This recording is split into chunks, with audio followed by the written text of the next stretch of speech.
অসুস্থ মানুষের প্রতি আল্লাহর বিশেষ বার্তা। আপনি যদি কখনো কোনো রোগে আক্রান্ত হন, অসুস্থ হয়ে পড়েন, তাহলে একেবারেই ধৈর্যহারা হয়ে যাবেন না।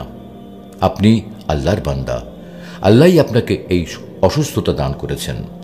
তিনিই আপনার রোগ বালাই সারিয়ে তুলবেন, আপনাকে সুস্থতা দান করবেন। আল্লাহ রাব্বুল আলামিন মানুষকে বিপদ আপদ এবং অসুস্থতা দান করার মাধ্যমে পরীক্ষা করেন। এটি তার চিরন্তন কর্মকৌশল। রোগবালাই এবং অসুস্থতার মাধ্যমে আল্লাহ তাআলা তার বান্দাদের পরীক্ষা করে দেখেন যে কারা সুস্থতা অসুস্থতা সব অবস্থাতেই তার প্রতি শুকরিয়া আদায় করে, সুখী অসুখী সর্বাবস্থায় তার প্রতি কৃতজ্ঞ। আল্লাহ তাআলা বলেন, আমি তোমাদেরকে মন্দ ও ভালো দ্বারা পরীক্ষা করে থাকি এবং আমার কাছেই তোমরা ফিরে আসবে। আল্লাহ রাব্বুল আলামিন তার অগণিত বান্দাদের মধ্যে থেকে যাকে ইচ্ছা বিপদ আপদ রোগবালাই বা সুখ দুঃখ দিয়ে পরীক্ষা করে দেখেন। সুখের দিনের মতো দুঃখের দিনেও যে বান্দা ধৈর্যহারা হয় না, আল্লাহর সিদ্ধান্তের প্রতি আনুগত্য প্রকাশ করে, আল্লাহ রাব্বুল আলামিন তার প্রতি সন্তুষ্ট হয়ে যান। পক্ষান্তরে সামান্য বিপদ আপদ বা রোগবালাই দেখলেই যারা আল্লাহর প্রতি ক্ষোভ প্রকাশ করে, আল্লাহ রাব্বুল আলামিন তাদের প্রতি অসন্তুষ্ট হন। আমরা যখনই কোনো রোগে আক্রান্ত হই, অসুস্থ হয়ে যাই, তখন আমাদের উচিত নবী রাসূল আম্বিয়া আলাইহিস সালামের কথা স্মরণ করা, আল্লাহর নৈকট্যশীল বান্দাদের কথা স্মরণ করা। দীর্ঘদিন ধরে নানা রকমের দুরারোগ্য রোগে আক্রান্ত থেকেও তারা কখন ধৈর্যহারা হয়ে যাননি, আল্লাহর প্রতি ক্ষোভ দেখাননি, বরং সুস্থতার দিনে সুখের দিনে যেমন আল্লাহর শুকরিয়া আদায় করেছেন, তেমনি এই বিপদের দিনেও আল্লাহর সিদ্ধান্তের প্রতি আনুগত্য প্রকাশ করেছেন। অধৈর্য না হয়ে আল্লাহর কাছে শিফা চেয়েছেন।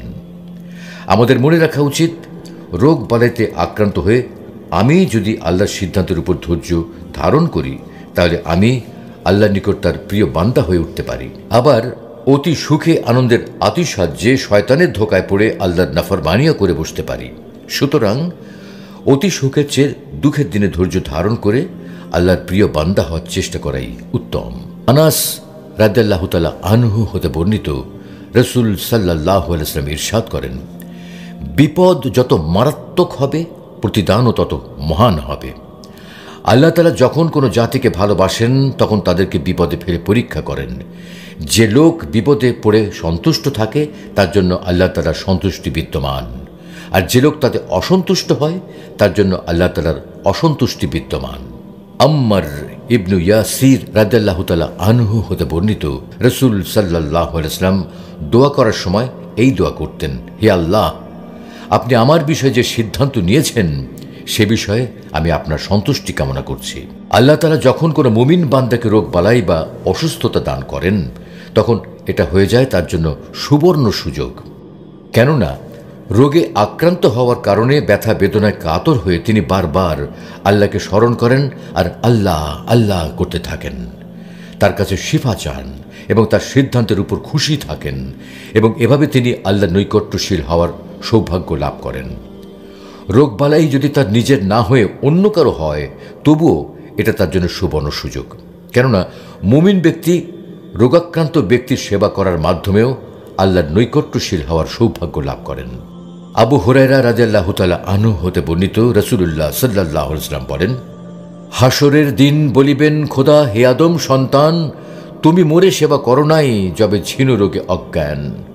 মানুষ বলিবে, তুমি প্রভু করতার, আমরা কেমন লইব তোমার পরিচর্যার ভার।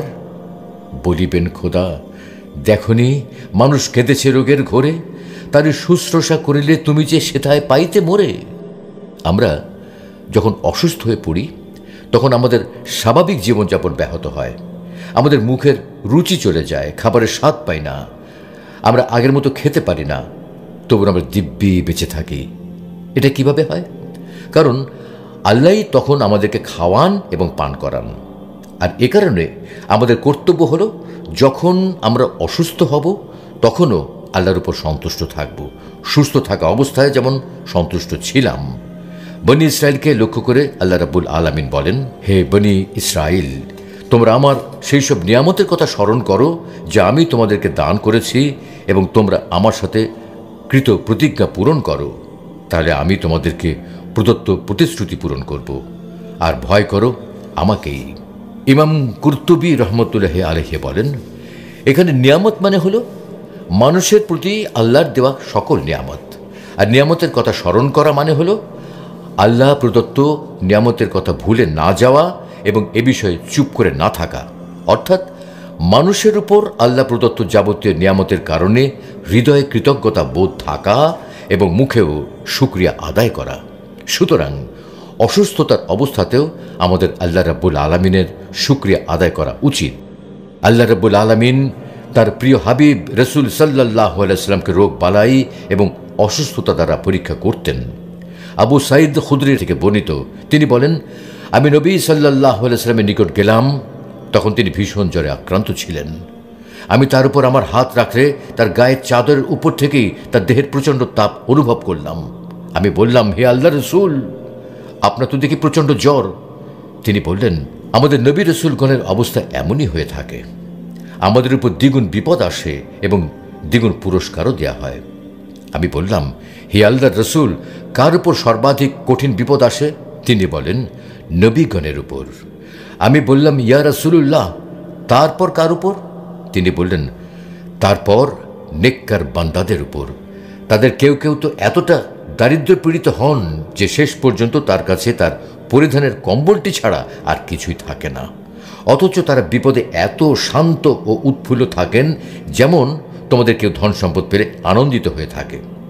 অতএব আপনি যদি অসুস্থ বোধ করেন, রোগাক্রান্ত হন, তবে মনে রাখুন আল্লাহ রাব্বুল আলামিন আপনার প্রতি আপনার মায়ের চেয়েও বেশি করুণাময়। আল্লাহ তাআলা আমাদের জন্য যা নির্ধারিত করে রেখেছেন আমাদের জীবনে কেবল তাই ঘটে থাকে। আল্লাহ তাআলা বলেন, বলুন, আল্লাহ আমাদের জন্য যা নির্ধারিত করে রেখেছেন তা ব্যতীত কিছুই আমাদের উপরে কখনো ঘটবে না। তিনি আমাদের অভিভাবক, আর আল্লাহর উপরই মুমিনরা নির্ভর করে থাকেন। তাই মুমিনের জীবনে যাই ঘটুক না কেন সেটা মুমিনের জন্য উপকারী বটে, কেননা সেটা তো আল্লাহর সিদ্ধান্তেই ঘটে থাকে এবং মুমিনের জন্য আল্লাহর সিদ্ধান্ত সর্বাবস্থাতেই কল্যাণকর। শুয়াইব রাদিয়াল্লাহু তাআলা আনহু হতে বর্ণিত, রাসূলুল্লাহ সাল্লাল্লাহু আলাইহি ওয়াসাল্লাম ইরশাদ করেন, মুমিনদের অবস্থা খুবই বিস্ময়কর, তাদের সকল কাজই তাদের জন্য কল্যাণকর।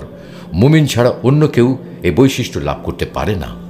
তাদের জীবনে যদি ভালো কিছু ঘটে এবং তারা সেজন্য আল্লাহর শুকরিয়া আদায় করে, তবে এটা তাদের জন্য কল্যাণকর। আবার যদি কোনো মুসিবত আসে এবং তখন তারা ধৈর্য ধারণ করে, তবে এটাও তাদের জন্য কল্যাণকর।